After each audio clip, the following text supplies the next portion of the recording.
থেকে এক ফোঁটা পানিও পেটে পড়েনি ওর। গলাটা শুকিয়ে কাঠ হয়ে গেছে। একটু পানি দেবে বাবা? আরে ও বুড়ি, সরে যা না এখান থেকে। দেখছিস না এখানে লাইন পড়েছে? টাকা ছাড়া এক ফোঁটাও পানি মিলবে না। জমিদারের কড়া হুকুম, আগে পয়সা দে তারপর পানি। বাবা, আমার ঘরে চাল নেই, ডাল নেই, টাকা কোথা থেকে পাবো? গত 3 দিন ধরে আমরা না খেয়ে আছি। খাওয়ার কষ্ট কি সহ্য হয় বাবা?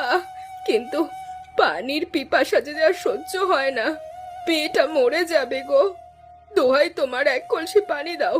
আমি কথা দিচ্ছি, হাতে পয়সা এলেই দিয়ে দেব। তোর কথার কি দাম আছে? পয়সা দিবি? কবে দিবি? হ্যাঁ, মরে যাওয়ার পর? যা ভাগ এখান থেকে। সকাল সকাল যত সব ভিখারির উৎপাত।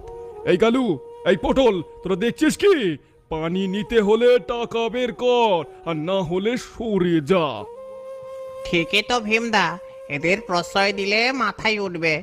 দাদি, তুমি যাও তো বাপু, আমাদের দেরি করিয়ে দিও না। কালু, তুই এ কথা বলছিস?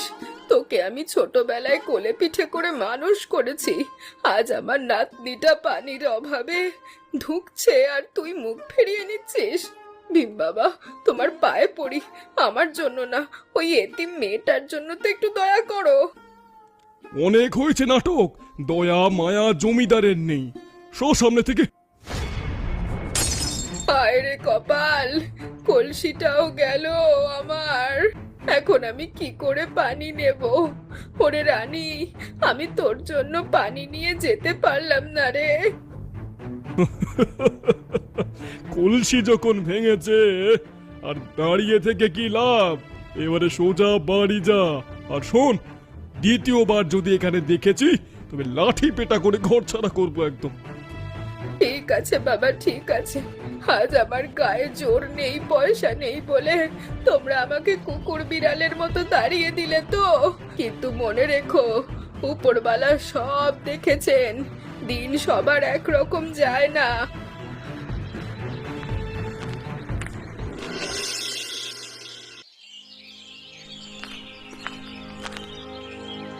ঠাকুমা, পানি এনেছো?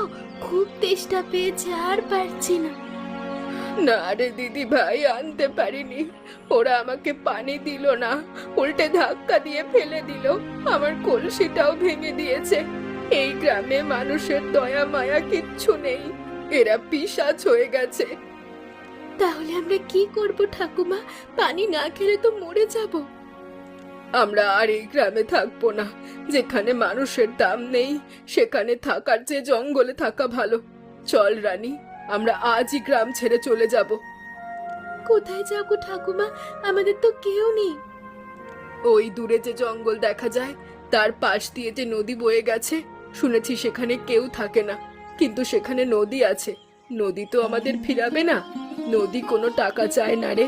নদী মায়ের মতো, সবার জন্য তার বুক খোলা। কিন্তু জঙ্গলে বাঘ ভাল্লুক নেই?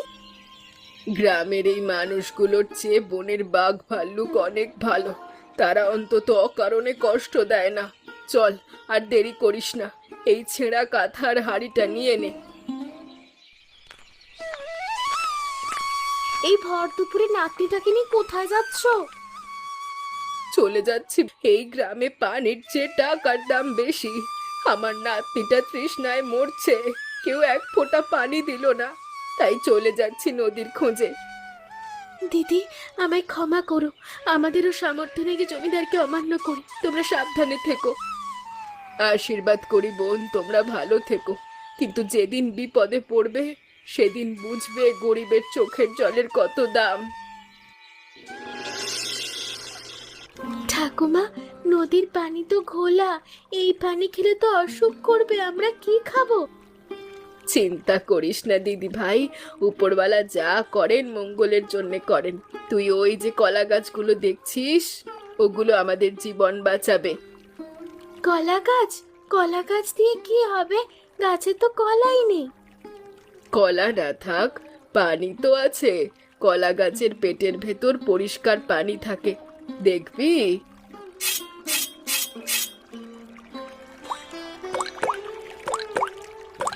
নে, খেয়ে দেখ। এই পানি একদম পরিষ্কার আর মিষ্টি, একে বলে বৃক্ষরস। সত্যি ঠাকুমা, কি ঠান্ডা আর মিষ্টি, আমার প্রাণটা জুড়িয়ে গেল। কিন্তু তুমি এত কিছু জানো কি করে? অভাব মানুষকে সব শিখিয়ে দেয় রে। আজ যদি আমরা গ্রামে থাকতাম তবে জমিদারের লাথি ঝাঁটা খেয়ে মরতাম। আর এখানে দেখ, প্রকৃতি মা আমাদের কেমন আদর করে পানি খাওয়াচ্ছে। আমরা কি এখানেই থাকবো ঠাকুমা? হ্যাঁ, এই নদীর পাড়েই আমরা ছোট একটা ঘর বানাবো, পাতা দিয়ে ছাদ দেব, নদী থেকে মাছ ধরবো, বনের ফলমূল খাবো, কারোর কাছে হাত পাততে হবে না। আমার খুব ভালো লাগছে ঠাকুমা, মনে হচ্ছে আমরা স্বাধীন।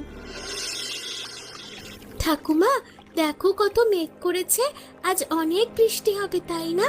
বৃষ্টি হলে আমাদের আর পানির কষ্ট হবে না। বৃষ্টি তো হবে, কিন্তু আমার মন বলছে বড় বিপদ আসছে। আকাশটা কেমন যেন দেখাচ্ছে, বাতাসের গন্ধটাও ভালো না, মনে হচ্ছে বন্যা হবে। বন্যা? বন্যা হলে কি হবে ঠাকুমা? নদীর পানি বেড়ে যাবে, আমাদের এই ছোট্ট ঘরটাও হয়তো ডুবে যাবে, চারিদিকে শুধু পানি থাকবে, তখন ডাঙায় দাঁড়ানোর জায়গাও থাকবে না। তাহলে আমরা কোথায় যাব? আমরা কি ভেসে যাব? না রে পাগলি, ভয় পাস না, আমি আছি না। আমরা এবার আর পালাবো না, আমরা পানির ওপরেই থাকবো। পানির ওপর? মানুষ কি পানির ওপর থাকতে পারে? পারে, যদি বুদ্ধি থাকে সব পারে। দেখছিস না এখানে কত কলা গাছ, আমরা এই কলা গাছগুলো দিয়ে একটা বড় ভেলা বানাবো, শক্ত করে বাঁধবো। এই ভেলাই হবে আমাদের ঘর, আমাদের শোয়ার জায়গা, আমাদের রান্নার জায়গা। ভেলার উপর রান্না? সেটা কি করে সম্ভব? আগুন তো পানিতে নিভে যায়। বাঙালিরা পারে না এমন কোনো কাজ নেই। তুই দেখিস, আমি তোকে এই বন্যার পানির ওপর ভাসতে ভাসতেই গরম গরম সাদা ভাত রেঁধে খাওয়াবো। তুই শুধু আমাকে দড়ি পাকাতে সাহায্য কর। ঠিক আছে ঠাকুমা, তুমি যা বলবে তাই করব, আমরা কিছুতেই হার মানব না। ঠাকুমা, দেখো চারিদিক কেমন সমুদ্রের মতো হয়ে গেছে, আমাদের পুরনো ঘরটা তো দেখাই যাচ্ছে না। যাকে ঘর প্রাণ তো আছে, দেখ আমাদের ভেলাটা কেমন সুন্দর ভাসছে, দোলনার মতো দুলছে। আমার খুব খিদে পেয়েছে ঠাকুমা, সেই কাল রাতে মুড়ি খেয়েছিলাম। দাঁড়া, এখনই ভাতের ব্যবস্থা করছি। আমার কাছে কিছু চাল আছে, এক্ষুনি গরম গরম ভাত রান্না করে দিচ্ছি। কিন্তু ঠাকুমা, চুলা জ্বালাবে কি করে? সব তো ভেজা, এই পানির মধ্যে আগুন জ্বালানো তো অসম্ভব। আমি আগেই জানতাম এমন দিন আসবে, তাই শুকনো কাঠ আর ঘুঁটে এই পলিথিনের নিচে লুকিয়ে রেখেছিলাম। আর এই দেখ, মাটির চারির ভেতর বালি দিয়েছি, এর উপর আগুন জ্বালালে ভেলার কোনো ক্ষতি হবে না। বাপরে, তুমি তো জাদুকর ঠাকুমা, বানির মাঝখানে আগুন জ্বলছে, এবার খুব মজা হবে ঠাকুমা, প্রতিদিন গরম গরম ভাত খেতে পারবো। আমার যে কি খুশি লাগছে, তোমার মাথায় অনেক বুদ্ধি ঠাকুমা। এটাই জীবন রে, পরিস্থিতি যেমনই হোক পেট তো মানবে না। এই দেখ, হাঁড়িতে চাল ফুটছে, টকবক করে ফুটছে, চারিদিকে বন্যার নোংরা পানি, আর তার মাঝখানে আমার হাঁড়িতে ফুটছে ধপধপে সাদা ভাত। কি সুন্দর গন্ধ বেরিয়েছে, দেখেছিস? আহ, ভাতের গন্ধে জিভে জল এসে গেল। তাড়াতাড়ি খেতে দাও ঠাকুমা, আমার যে আর সহ্য হচ্ছে না, কতদিন গরম ভাত খাই না। এই তো আর একটু পরেই হয়ে যাবে। ডাল তো নেই, তরকারিও নেই, শুধু নুন আর লঙ্কা দিয়ে গরম ভাত মাখবো। এর চেয়ে স্বাদের খাবার জমিদারের পোলাও বিরিয়ানিতেও নেই। আমার মাংস, পোলাও, বিরিয়ানি কিচ্ছু লাগবে না, তোমার হাতের তৈরি গরম ভাত, নুন আর কাঁচা লঙ্কাই যথেষ্ট ঠাকুমা। হায় হায় রে, সব শেষ হয়ে গেল, ঘরে এক দানা চাল নেই, 3 দিন ধরে বাচ্চারা না খেয়ে আছে, এখন আমরা না খেতে পেয়েই মারা যাব সবাই, আমাদের আর কিচ্ছু করার নেই, ঘরবাড়ি সব কিছু ভেসে গেছে, এই উপরওয়ালা তুমি আমাদের কোনো একটা রাস্তা দেখিয়ে দাও। আমার ছোট ছেলেটা খিদের জ্বালায় কথা বলা বন্ধ করে দিয়েছে। ও হরিদাসদা, কিছু একটা করো না। জমিদার কি আমাদের জন্য কিচ্ছু করবে না? আমি গিয়েছিলাম জমিদার বাড়িতে, তার তো দালানে পানি ওঠেনি, গোলায় চালের অভাব নেই, কিন্তু দারোয়ান আমাকে ঢুকতেই দিল না। বলল জমিদার এখন বিশ্রাম নিচ্ছেন, বিরক্ত করা যাবে না। হারামজাদা জমিদার, আমরা না খেয়ে মরছি আর সে বিশ্রাম নিচ্ছে। ভীমদা কোথায়? সে তো জমিদারের চামচা, সে কিছু বলছে না। আরে ভীমের অবস্থাও তো আমাদেরই মতোই। জমিদার তাকেও নাকি ঘাড় ধাক্কা দিয়ে বের করে দিয়েছে। এখন সে ওই বাঁধের কোনো এক কোনায় মুখ লুকিয়ে বসে আছে। এখন আমাদের কে বাঁচাবে? উপরওয়ালাও কি আমাদের থেকে মুখ ফিরিয়ে নিলেন? আমার মনে হয় এখন অনাহারেই মারা যাব, এই বন্যায় না খেতে পেয়ে। আরে থামো তো তোমরা সবাই, ওই দেখো জলের উপর দিয়ে কে যেন ভেসে আসছে দূর থেকে। পরিষ্কার বোঝা যাচ্ছে না তো। মনে হচ্ছে এটা একটা ভেলা, কিন্তু ধোঁয়া উঠছে কেন? ভেলার উপর কি আগুন লেগেছে? আরে না, ভালো করে দেখো, ওটা তো গঙ্গা আর রানী। ওরা ভেলার উপর রান্না করছে। এটা কিভাবে সম্ভব? উনি কিভাবে এই ভেলাটা তৈরি করলো? কি গো বাছারা, তোমরা সবাই এমন শুকিয়ে গেছো কেন? তোমাদের কি খাওয়া হয়নি? তোমাদের দেখছি ঘর বাড়ি সব ভেসে গেছে। দিদি, আজ 3 দিন ধরে আমরা দানা পানি মুখে দিইনি, ঘরে যা ছিল সব ভেসে গেছে। জমিদার আমাদের সাহায্য করলো না। আমরা আহারে, তোরা আমাকে গ্রাম থেকে তাড়িয়ে দিয়েছিলি, কিন্তু আমি তো তোদের ভুলিনি। আমি জানতাম তোদের কষ্ট হবে, তাই বেশি করে চাল ফুটিয়েছি। আয়, পাত পেরে বস, আমার কাছে যা আছে সবাই ভাগ কর। দিদিমা, আমি সেদিন তোমাকে অপমান করেছিলাম। ভীম ভাই যখন তোমাকে ধাক্কা দিল আমি হাসছিলাম। আজ আমি খিদের জ্বালায় মরছি, আর তুমি আমাদের বাঁচাতে এলে। আমাকে মাফ করে দাও দিদিমা। চুপ কর পাগল, বিপদেই মানুষের পরিচয়। তোরা আমার সন্তানের মতো, ভুল তো মানুষ করেই। রানী, কলা পাতা দিয়ে আমি ভাত বাড়ছি। গঙ্গা মা, আমাকে কি এক মুঠো ভাত দেবে? আমি জানি আমার সেই অধিকার নেই। আমি তোমাকে পশুদের মতো পিটিয়েছিলাম। আমার পাপে আজ আমার এই দশা। জমিদার আমাকে লাথি মেরে বের করে দিয়েছে। ঠাকুমা, ওকে খবরদার খাবার দেবে না। ও তোমাকে ধাক্কা দিয়েছিল, ওর জন্যই আমাদের গ্রাম ছাড়তে হয়েছিল। ওকে খাবার দেবে না ঠাকুমা, ও খুব খারাপ। ও শুধু আমাদেরকে নয়, আরো মানুষকে জ্বালিয়েছে। ওকে দিও না। না রানী, অমন বলতে নেই। ও এখন ক্ষুধার্ত। ক্ষুধার্ত মানুষের শত্রু থাকে না। ভীম বাবা, বস, তুইও ভাত খা। মা, তুমি মানুষ নও, তুমি দেবী। আমি সারা জীবন তোমার গোলাম হয়ে থাকবো। আজ থেকে এই লাঠি শুধু তোমার রক্ষার জন্য চলবে, কোনো অত্যাচারের জন্য নয়।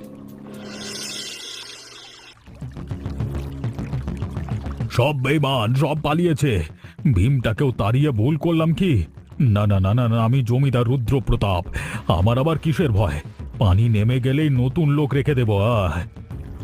রুদ্রপ্রতাপ, বেরিয়ে আয় কাপুরুষ। কে? ভীম, তোর এত বড় সাহস আমার নাম ধরে রাখিস?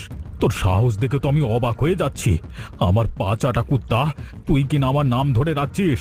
একবার এই পানি নামুক, তোর পা দুটো যদি নামি না ভাঙি না, তাহলে আমার নামও রুদ্রপ্রতাপ নয়। হ্যাঁ, তোর জমিদারি আর নেই রুদ্রপ্রতাপ। তুই ভেবেছিলি টাকার জোরে সব কিনবি, কিন্তু আজ তোর টাকা তোকে ভাত দিতে পারছে না।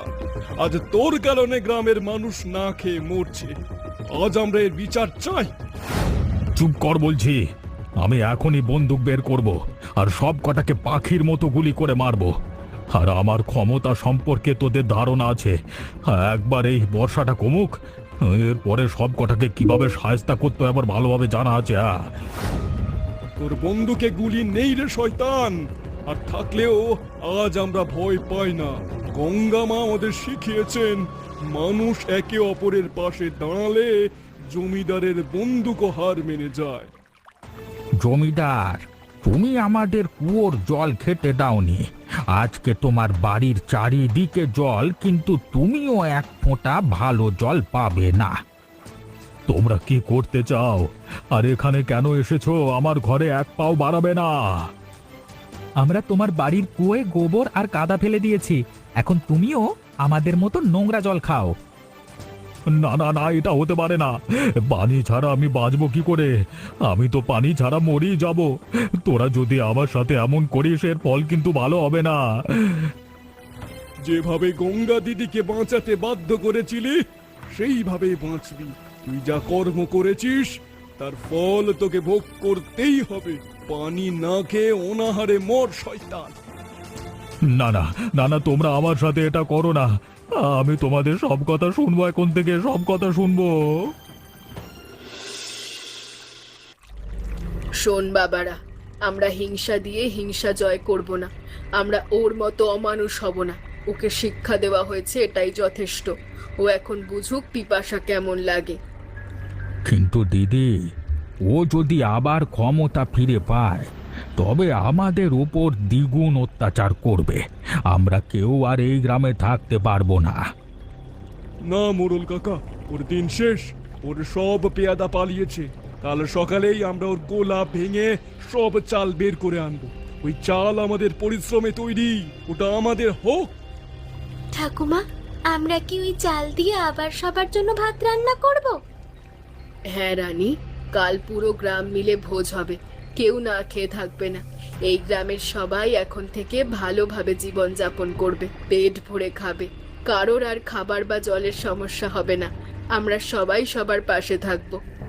কিন্তু জমিদার যদি পুলিশ ডাকে, আমরা তো সবাই ফেঁসে যাব। ওই জমিদার তো ঠিকই চোরের দায়ে আমাদের সবাইকে ফাঁসিয়ে দেবে। পুলিশ আসার রাস্তা নেই, চারিদিকে শুধু জল আর জল। আর জল নামবার পর পুলিশ এলে আমরা সবাই সাক্ষী দেব যে জমিদার আমাদের না খাইয়ে মারতে চেয়েছিল। ঠিক বলেছিস, আমরা আর ভয় পাই না। গঙ্গা দিদি আমাদের চোখ খুলে দিয়েছে। এখন আমরা অন্যায়ের বিরুদ্ধে লড়বো, অন্যায় আমরা মানব না। মনে রাখিস, একতা বাড়লে বড় বড় তুফানও সামলানো যায়। এই বন্যা আমাদের সব কিছু কেড়ে নিয়েছে ঠিকই, কিন্তু একও করে দিয়েছে। এটাই আমাদের শক্তি।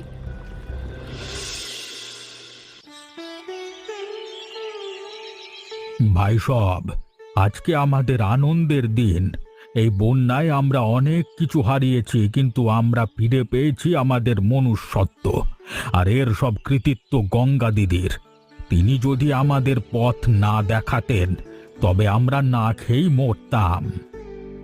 আমি আজ সবার সামনে প্রতিজ্ঞা করছি, এই গ্রামে আর কোনোদিন কোনো গরিবের ওপর অত্যাচার হবে না। জমিদার বাবু আজ আমাদের কাছে ক্ষমা চেয়েছেন।